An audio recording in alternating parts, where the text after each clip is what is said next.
Se prepara un inminente asalto a la valla de Ceuta y además Sánchez ha batido los récords de inmigración ilegal. Lo veremos, pero no nos vamos a quedar en la superficie. Ahondaremos en la causa de estos problemas, como es la corrupción endémica de África, las dictaduras, guerras civiles y pronunciamientos militares, pero más especialmente el rol de las nuevas potencias colonizadoras, China, Rusia y Estados Unidos, que sustituyen de esta forma a Francia y al Reino Unido, lo cual queda patente especialmente en el caso de Francia con los golpes de estado de Burkina Faso, Mali, Guinea-Bissau, golpes de estado que han expulsado a Francia para sustituirla por Rusia. Y la crisis demográfica que se vive en África no se podrá paliar a no ser que haya un desarrollo económico en la región, algo que no interesa ni a China, ni a Rusia, ni a Estados Unidos, que buscan extraer materias primas baratas, algo que sería impensable si estos países se desarrollan. Y esto no quiere decir que Francia y el Reino Unido estuviesen allí con un fin altruista. También tenían intereses espurios, pero esto va de geopolítica. Y es un proceso que se inició empleando como herramienta a la ONU con la premisa de la descolonización, pero que de facto fue cambiar de amo. Empezaremos por China, cuyo rol es más bien económico, seguiremos por Estados Unidos, cuyo papel es mixto, y cerraremos con Rusia, cuyo papel es militar, antes de ver los datos migratorios de este año y la avalancha que se cierne sobre Ceuta. La inversión china en África, recordad que esto es solo en el periodo que va del año 2000 al 2019. Vemos que se han producido unos 1.143 préstamos y el monto es impresionante. En total suman 153.000 millones, que no se han distribuido de forma homogénea. Angola, país que tuvo una dura guerra contra Portugal para independizarse y fue apoyada por la Unión Soviética y Cuba, es el país que más se ha beneficiado, aunque también Etiopía, Kenia y otros han recibido cuantiosos fondos. La idea de China es extraer materias primas para alimentar a su industria. Una industria que demanda muchísimos recursos no solo porque China tiene una población enorme, sino porque además exporta bienes a otros países. Bienes que demandan materias primas que se pueden extraer de África a muy buen precio. Y ahora quiero que nos fijemos en las exportaciones. En este gráfico de colores podemos ver que la práctica totalidad de los países africanos se exportan muchísimo a China. Pero es que además es recíproco cuando nos fijamos en el origen de las importaciones, con la excepción de Marruecos, que se nutre principalmente de productos españoles, de Libia, que lo hace de Italia, y 4 países más que tienen como principal socio a Francia. La mayor parte de los países tienen como socio principal a China. Y ahora toca hablar de Estados Unidos, cuya presencia es tanto militar como económica. Estados Unidos redobla su apuesta en África ante el órdago de China y Rusia. La Casa Blanca invertirá 55.000 millones de dólares en el continente africano. Pero recordad que China ha invertido 3 veces más. El caso de Estados Unidos es diferente. Es un país fuertemente industrializado, pero sí que es verdad que parte de su producción ha sido traslocalizada a otros países, con lo cual su presencia en África responde más a intereses geopolíticos que meramente de abastecimiento de materias primas. Las necesita, pero no al nivel de China. En este caso, su razón por la cual quiere tener mayor presencia en África es frenar la expansión china y rusa, también un poco forzado por la cada vez menor presencia de franceses e ingleses. A Estados Unidos no le interesa que el bloque occidental desaparezca de África.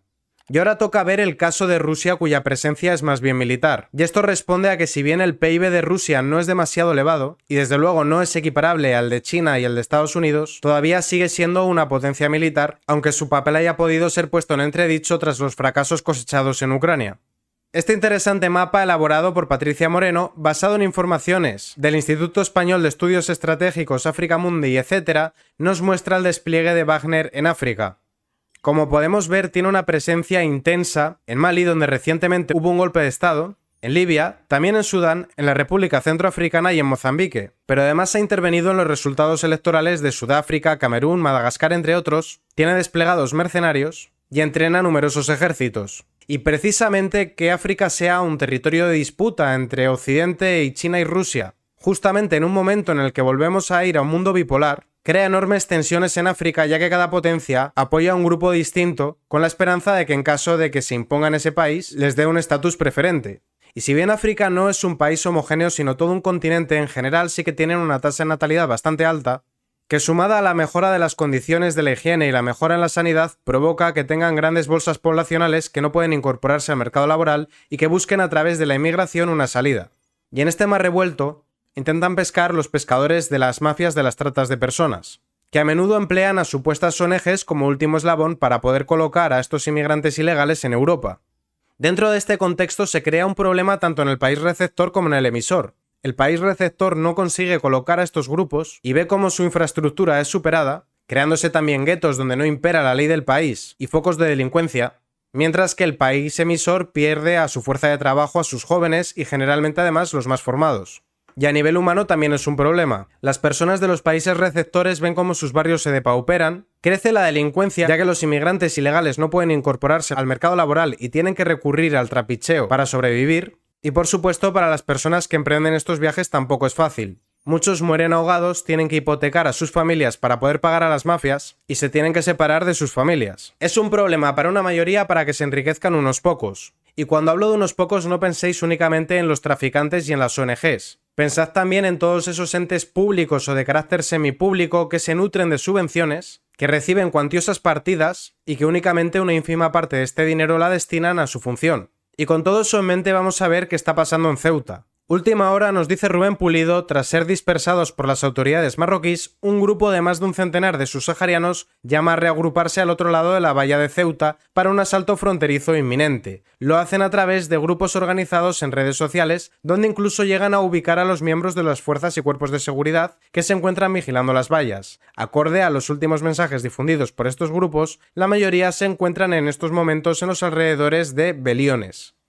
Y en el caso de Canarias la situación no es mejor. Récord de llegadas de inmigrantes ilegales en 2023, 52.945 en España, de los cuales 37.187 han llegado a Canarias. El 2023 ha sido un año récord en inmigración ilegal, ya que ha sido el segundo con más llegadas de forma irregular, y el primero en el arribo de irregulares a Canarias. Pero no penséis que es un problema únicamente de España, también afecta a países como Italia. De hecho, Italia, Grecia y España son las puertas del Mediterráneo para acceder a Europa. Muchas veces nuestros países no son el destino final, sino un lugar de paso. Un total de 155.754 inmigrantes desembarcaron en las costas de Italia por el Mediterráneo a lo largo del 2023. Y de hecho, justamente ayer, hubo duros enfrentamientos entre etíopes y eritreos contra las autoridades del Reino Unido. Organizados y con palos intentaron imponerse a la policía de Londres.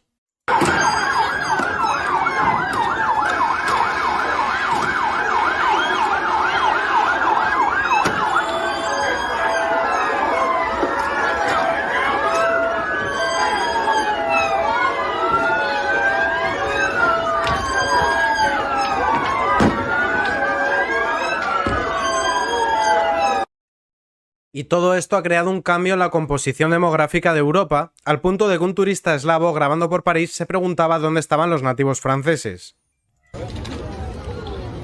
Вот коренные французы. Тут одни коренные французы. Одни коренные французы. Видите?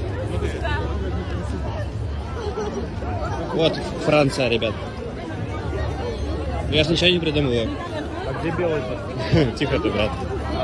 Тихо ты, вот белые, смотри. Ну, Я решил такое видео записать, чтобы вы просто понимали обстановку. Фотку. Я хочу повторить ту фотку. Y todo esto está propiciando un reemplazo cultural. El economista Mar Vidal adjunta un vídeo de Copenhague en 1935. ¿Algo que te llame la atención?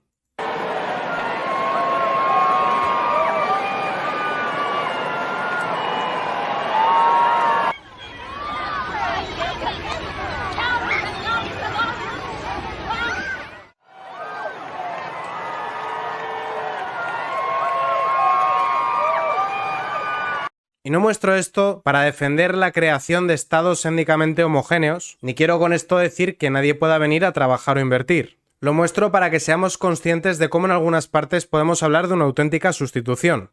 Una sustitución que viene motivada por el intervencionismo en África que mostraba al principio y por la existencia de un estado del bienestar que con sus pagas atrae un número de personas mayor del que se puede asimilar. Y esto provoca una serie de problemas como que no se pueda cumplir la ley del país, que aumente la criminalidad o que se pierdan tradiciones con el daño cultural que eso supone.